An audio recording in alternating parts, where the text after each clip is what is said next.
अध्यक्ष अमित शाह के बीच मुलाकात जारी है। दोनों नेताओं ने एक साथ नाश्ता किया। सुशील मोदी और नित्यानंद राय भी वहां मौजूद रहे। नाश्ते में अमित शाह को बिहार के प्रसिद्ध व्यंजन परोसे गए। नाश्ते में सत्तू के पराठे थे, चने की सब्जी, जलेबी, सब कुछ परोसा गया। तो जेडीयू नेता जो है वो कोई कोर कसर नहीं छोड़ना चाहते कि जितनी सीटें वो चाहते हैं कुछ भी करके बीजेपी उनको उतनी सीटें दे दे। 40 में से 25 सीटों की मांग पर जेडीयू अड़ी हुई है और जितने भी बयानबाजी पिछले दिनों में हुए हैं, चाहे बीजेपी नेताओं ने किए हैं, चाहे जेडीयू नेताओं ने किए हैं, आज जलेबी की मिठास में सबको भुला दिया गया है और बड़े प्यार के साथ जेडीयू नेता नीतीश कुमार ने जलेबी परोसी है अमित शाह को।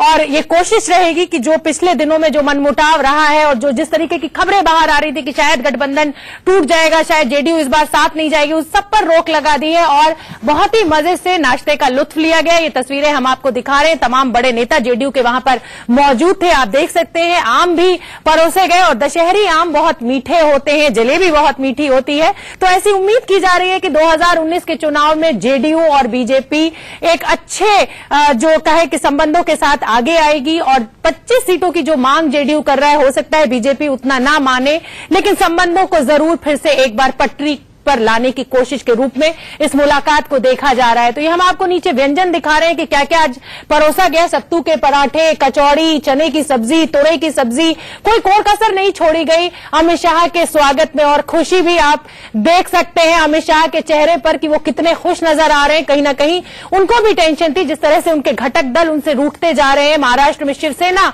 उनसे नाराज चल रही है और अब यहां पर जेडीयू के साथ फजीहत चल रही है। पीडीपी से पहले ही जम्मू कश्मीर में संबंध खराब हो गए हैं। तो आज की ये मुलाकात बहुत अहम है, जेडीयू के लिए ही नहीं, बीजेपी के लिए भी ये बैठक बहुत अहम है। और अब उन्होंने नाश्ता किया है, डिनर भी करेंगे।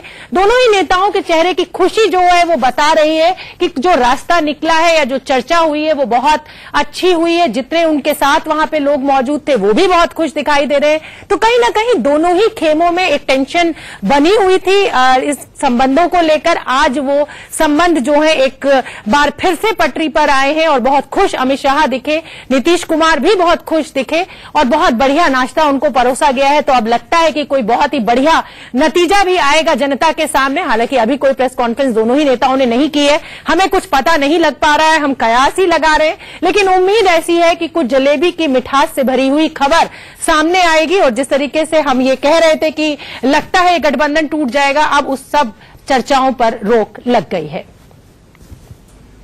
नाश्ते के ऊपर बिहार के सियासत की दसों दिशा तय कर रहे हैं अमित शाह और नीतीश कुमार। भाजपा के कई कद्दावर नेता यहां पर मौजूद हैं, नित्यानंद राय मौजूद हैं, भूपेंद्र यादव हैं और तमाम मंत्रिमंडल के लोग वो मौजूद हैं। पहले दौर की मीटिंग वो शुरू हो गई है। देखना बेहद दिलचस्प होगा कि सीट शेयरिंग फॉर्मूला किस तरीके से इजाद किया जा रहा है। लेकिन हम अपने दर्शकों को बता दें कि आखिर नाश्ते में क्या है। इस बात का खासतौर से ध्यान रखा गया है कि अमित शाह गुजराती हैं तो गुजराती डिशेस भी रखी गई हैं, लेकिन बिहार की जो विशेषता है उसे रखा गया है। जलेबी खासतौर से बिहार में पूरी सब्जी जलेबी इसका इंतजाम है। चने की सब्जी है, पोहा बनाया गया है, गर्मा गर्म चाय है और तमाम आलू की जो सब्जियां होती हैं वो बनाई गई हैं। उपमा खासतौर से तैयार किया गया है अमित शाह जी के लिए।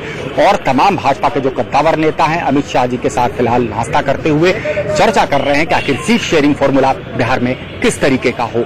जो फॉर्मूला भाजपा देती है क्या वो मान्य होगा नीतीश कुमार को, ये देखना बेहद दिलचस्प होगा। पटना से कैमरामैन निशांत के साथ शिवपूजन झा, इंडिया न्यूज के लिए। शिवपूजन, आपसे जानना चाहेंगे कि दोनों नेता आज नाश्ते पर मिले, आपके पास और क्या क्या जानकारी है कि दोनों में और क्या मुद्दों पर अहम चर्चा हुई? बहुत मायने हैं, एक दिन में दो मुलाकात। कयास लगाए जा रहे थे कि शायद जदयू अलग राह पकड़ सकता है और लगातार कांग्रेस भी कोशिश कर रही थी कि सर्वभाग दिखा करके नीतीश को अपने पाले में कर लिया जाए, लेकिन ऐसा होता हुआ नहीं दिखा। सोमवार को नीतीश कुमार ने साफ किया कि सीट शेयरिंग को लेकर के दोनों पार्टियों में कहीं कोई पेच नहीं है और सही वक्त पर इस मसले का समाधान ढूंढ लिया जाएगा। और रात के डिनर में हम उम्मीद कर रहे हैं कि शायद सीटों के बंटवारे को लेकर के कुछ और बातें होंगी। दोनों ही पक्ष अपनी अपनी जो है पोजीशन वो एक्सप्लेन करेगा। लेकिन इसके साथ ही जो उपचुनाव में नतीजे आए थे उसको लेकर के भी भाजपा कहीं न कहीं थोड़ी सी पक्षोपेश की स्थिति में है। भाजपा को ऐसा प्रतीत हो रहा है कि शायद जदयू वैसी स्थिति में नहीं है जैसी स्थिति में 2015 में थी। शिवपूजन, आपसे जानना चाहेंगे कि बीजेपी साफ कर चुकी है कि 2010 के फॉर्मूले को 2019 में नहीं दोहराया जा सकता। ऐसे में आपको क्या लगता है कि वो कौन सा नंबर हो सकता है जिस पर जेडीयू मान सकती है? देखिए, जदयू लगातार इस तरीके की बयानबाजी करते आई है कि वो बड़े भाई की भूमिका में रहना चाहती है। संजय सिंह जैसे प्रवक्ताओं ने तो 25 सीट तक की मांग रख दी थी, लेकिन 25 सीट भाजपा के लिए दे पाना बेहद मुश्किल होगा। अगर 25 सीट जदयू को दी जाती है तो वहीं रामविलास पासवान और उपेंद्र कुशवाहा दोनों ही आंखें तरेर सकते हैं। भाजपा नहीं चाहती है कि जो 22 सीटें भाजपा जिस पर जीत भाजपा ने दर्ज की थी उसमें से किसी सीट को छोड़ा जाए। अब देखना बेहद दिलचस्प होगा कि आखिर किस तरीके का ऐसा फॉर्मूला भाजपा ईजाद करती है जो तमाम घटक दल को मान्य होगा। शिवपूजन, हाल ही में गिरिराज सिंह ने नीतीश कुमार पर हमला बोला था, तो नीतीश ने भी पलटवार किया था, बयानों का बाजार गर्म था। क्या नीतीश अमित शाह के सामने गिरिराज सिंह जैसे नेताओं के बयानों की भी बात कर सकते हैं? बहुत जबरदस्त पलटवार था नीतीश कुमार का गिरिराज सिंह पर, लेकिन गिरिराज सिंह लगातार ऐसी बयानबाजी करते आए हैं और हमने कभी भी नहीं देखा कि पार्टी हाईकमान गिरिराज सिंह को किसी तरीके से अंकुश लगाने की कोशिश करे।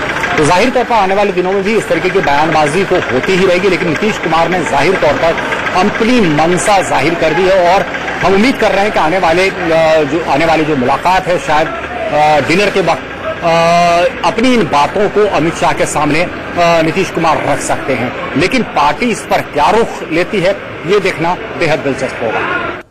शिवपूजन, आप बिहार की राजनीति को बहुत करीब से देखते रहे हैं, हाल ही के दिनों में तेजस्वी चुनौती के रूप में उभरे हैं। ऐसे में क्या आपको लगता है कि अमित शाह और नीतीश दोनों इस बात को नहीं समझते हैं कि मिलकर ही रहने में फायदा है? देखिए, नाश्ते के ऊपर बहुत कुछ हुआ, लंबी मीटिंग ये हुई है नीतीश कुमार, अमित शाह, यहाँ के जो स्टेट प्रेसिडेंट हैं नित्यानंद राय और खुद सुशील मोदी, तमाम दूसरे नेताओं को अलग हटा करके जो है भेज दिया गया और ठीक नाश्ते के ऊपर ये चर्चा काफी लंबी चली है। निश्चित रूप में सीटों को लेकर के जो हमारे सूत्र बता रहे हैं, सीटों को लेकर के बातचीत हुई है। नीतीश कुमार ने अपनी मंशा जाहिर की है कि वो बड़े भाई की भूमिका में रहना चाहते हैं, लेकिन साथ ही साथ भाजपा ने ये साफ कर दिया है कि वो सबसे बड़ी पार्टी है और सबसे बड़ी पार्टी होने के नाते ज्यादा सीटों पर भाजपा ही लड़ेगी। ये फॉर्मूला क्या किस रूप में उभर करके आता है ये देखना काफी दिलचस्प होगा, लेकिन अभी कई और राउंड की मीटिंग होनी है। आज ही रात्रि डिनर पर जी और बैठक होनी है, तो स्थिति शायद तब तक और साफ होगी। बहुत बहुत धन्यवाद शिवपूजन इस पूरी जानकारी के लिए।